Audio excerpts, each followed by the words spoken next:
James Reinhart, CEO of ThredUp. Why don't we start by you telling us a little bit about your role and your company before we really dive into all of the other questions? Yes, I'm co-founder and CEO at ThredUp. I started the business with two other co-founders back in 2009. So we've been at this 15 years. ThredUp is a marketplace for secondhand clothing. So we sell women's and kids' clothing online. And we make it very easy for you to send us stuff. You clean out your closet through one of our convenient clean out kits. We take it, we process all the stuff, and we put it online and make it, convenient for anybody to shop what we think about as the world's largest online thrift store. And what inspired you to sort of start the company? The true founding story is that I was in school at the time when the idea came to me. And prior to being in business school, I was a teacher and I did not have any money. And I went to sell my clothes at a local consignment store and they wouldn't take them. They said, we just do luxury. And I thought, well, this stuff that I have in my hand, this sweater, this cashmere sweater, and this coat, they couldn't be worth zero. And I thought at that moment, there was just something that was sort of broken about the secondhand market. And went home that day and started to, scratch some stuff down on a piece of paper. And, here we are, trying to sort of reinvent thrift for the modern age. That's really inspiring. I wish everyone did the same thing as you did. Oh, I'm broke. Just start a business. Yeah. I mean, I glanced over a lot of the hard stuff, but yeah, that's generally how it happens. Yeah. We'll get into it. Don't worry. Well, as a resale platform, sustainability is obviously at the heart of, what you do. Can you maybe tell us a little bit more about, your core principles around sustainability and ESG feed into, how ThredUp as a brand, I guess why sustainability was so important for you in the lead up to creating this company as well? Or did it just sort of start from, I'm broke, let me just make accessible? Yeah, I mean, to be honest, it was not like, I did not come out of this from a sustainability point of view, right? I didn't start the business just to, change the way the world, shopped or the way brands made stuff. But I think early on, what I recognized when we were starting the business was that not only could we build a great business, but that we could do a lot of good in the world. And I think it took a couple of years for us to really appreciate the impact we could have in sort of the choices that consumers were making, how we could inspire them to have some behavior change, and then I think over time, how we got brands involved in this. But I think foundationally for me, it was always about how do we show that a business can do good and make a difference. And I think very early on, we had this purpose and profits and purpose framework that we've really hewed to, from the company's founding. And I think I was a philosophy major as an undergrad. I was a guy who was always concerned about the future and impact, that it became part of our DNA. But I think, often companies, it takes a little while for you to find your voice, to find, the creativity and the impact you're trying to make. And I think that was true for us. How do you embed all of that sort of authenticity into your marketing strategies? I think for us, the consumer, so I think ThredUp's, top, driving value proposition for the consumer is ultimately about great deals, right? People like great brands at great prices. We're fundamentally, we don't shy away from that. I've always joked that if we sold bad brands at high prices, nobody would care about the sustainability part, right, of what we did. And so you have to have great brands, you have to get great prices. But I think it's great brands and great prices, in a sustainable way. And so for us, all of our marketing and creative and strategy is reinforcing the idea that you don't have to compromise. You can have new stuff to you. You can have, a new dress for each new occasion. And by shopping secondhand, you can do that in a much more sustainable way.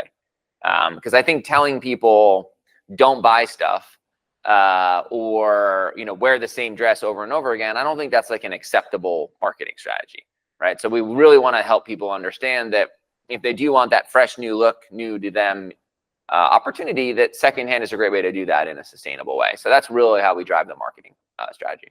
Nice. And have you seen a shift in purchasing behavior, over the years, especially across the sort of younger generations? I mean, definitely. We feel, if you go back to when ThredUp was started, I think there was still a lot of stigma around secondhand, and I think there was a lot of stigma around, only people who can't afford to buy new, shop secondhand, or only people who are on the fringes of fashion are buying vintage. And I think that has really transformed over the past 10 years. I think thrift is more mainstream and cooler than ever. And I think that ThredUp should get a lot of credit for that, because I think we're real pioneers there. Do you think tech has sort of enabled you to do what you do? No question. When I think back about the founding story in 2009, the iPhone had just been invented. Oh, and it's just hard. It's right. It's like hard to remember that the iPhone's only 15 years old. yeah. But the iPhone and really modern applications, modern consumer experiences built on top of the iPhone. Airbnb, Uber, streaming on Netflix, streaming on Spotify. All these things were really, late 2000 aughts, 08, 09, 2010 sort of consumer innovations. And ThredUp is sort of in that ilk. So yeah, tech central to what we do. Well, going back to you guys being sort of pioneers in the re-commerce and resale world. So obviously both those words have become sort of buzzwords in the retail industry, over the past few years, especially. But, many legacy retailers have sort of question marks around commercial viability. So what advice would you give, those brands on how to move towards more circular retail without alienating their consumers and losing revenue? Yeah. I don't know if I have like a lot of great free advice. But I will say that, every brand I think has to figure out how to stay relevant with successive generations of young people. Mm-hmm. And I think some of that is the creative process. Some of that is the brand narrative and story. And I think sustainability can be weaved into that. Circularity can be weaved into that. Resale can be weaved into that as a way to stay relevant with young people.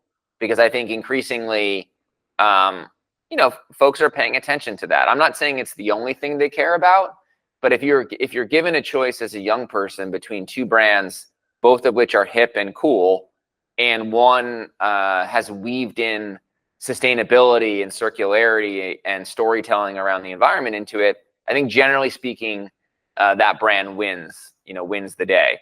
And I would look at a brand like Reformation, or a Rothy's, for example, or despite the trouble that Allbirds is having as a public company, like Allbirds is a similar, like it's had a good story around it.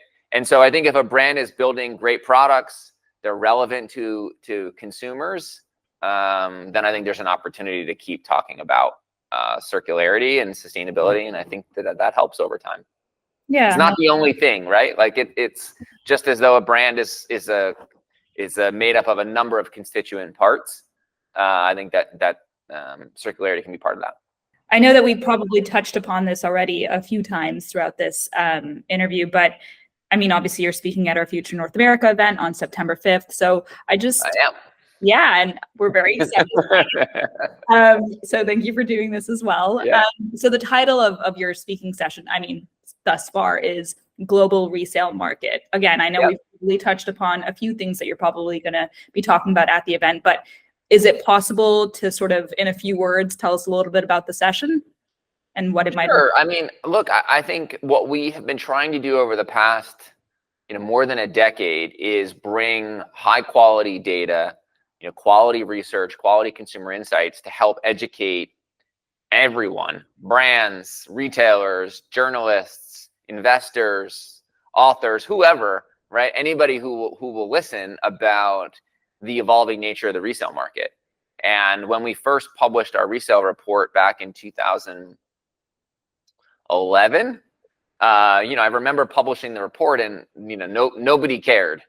And because, really it was the nascent, part of this sort of next wave of resale, and now it has become the industry standard. And so we think it is useful to keep educating people around the nature of the market, how it's growing, who's winning, who's losing, we're really into a successive generation of young people. Right when we started the report, there was no such thing as Gen Z, right? I mean, not in a conceptual way, right? It was all about millennials, and so how are millennials and Gen Z different? What does it look like as Gen Alpha becomes, an increasingly important part of the consumer world? So I think the session will try and hit on the legacy of the report and what we're learning and why people should continue to pay attention. So I was wondering, as your final question, what the future of ... sustainability in fashion is, perchance, or if you wanted to, replace that with something different that's a little bit more relevant, feel free to. Yeah, I think it's the future. I think it's the future of resale. And for me, I think what's really important about the future of resale is that I think it will move from something that is a conscious decision we make, which is I'm going to choose to shop secondhand today versus shop new. And it's just going to be what we do. And I would liken it to, when we recycling, right? Which is an industry a modern industry that's only 25 years old. And there was a time when you made a conscious decision to do that. And now we just recycle because that's what you do. And I think that you can think about it also in the way we make decisions around energy consumption, right? Or conserving water. For many years, you'd have to think about it. Like, oh, I need to conserve water. I live in California, right? It was a conscious decision to choose to conserve water. Mm-hmm. And I think that that decision in the consumer's mind will break down, over the next 10, 15, 20 years, for which it will just be secondhand, will just be part of what you do. You will naturally sell the clothes that you're no longer wearing in a way that makes sense for you. You will shop secondhand, resale in a way that makes sense for you. And it will become less of I need to make this conscious decision, and it will just be how we behave. And I think that will usher in sort of a real step function shift in the opportunity in the market. Yeah, no, I hope so. I guess this is a little bit off topic, and I don't have to include this in the interview, but I'm curious as Natalie to understand whether you think that certain fashion brands will die down in the future because the future will become more about resale. Because I mean, if more people are buying resale, then they're buying less from, fast fashion brands. So do you think that that's maybe a little bit of a dying industry? I mean, not completely, but it has to make the clothes. Yeah, I mean, we've sold on ThredUp 35,000 plus brands. Brands come and go. I would say that brands are sort of constantly evolving, right? Who they serve, how they behave. Some brands get left for dead, and then they come back roaring, right? I put Abercrombie and Fitch in that category. It was a brand. When I grew up, it was the coolest brand around. It was left for dead for 20 years, and now it's the coolest brand around. And so, I would not write any brand off. and so I think what will happen is how brands serve the customer will evolve. And my guess is that if resale continues to be wildly successful and grow at the rate that it's growing, brands are going to have to adapt to that. And maybe they make different types of products. Maybe they charge different prices. But I don't think resale is going away. And so the question will be, how does a modern brand in 2034 react to resale? And hopefully I'll be around to help them. So thank you, James. This has been, really wonderful chatting with you. Yeah, thanks.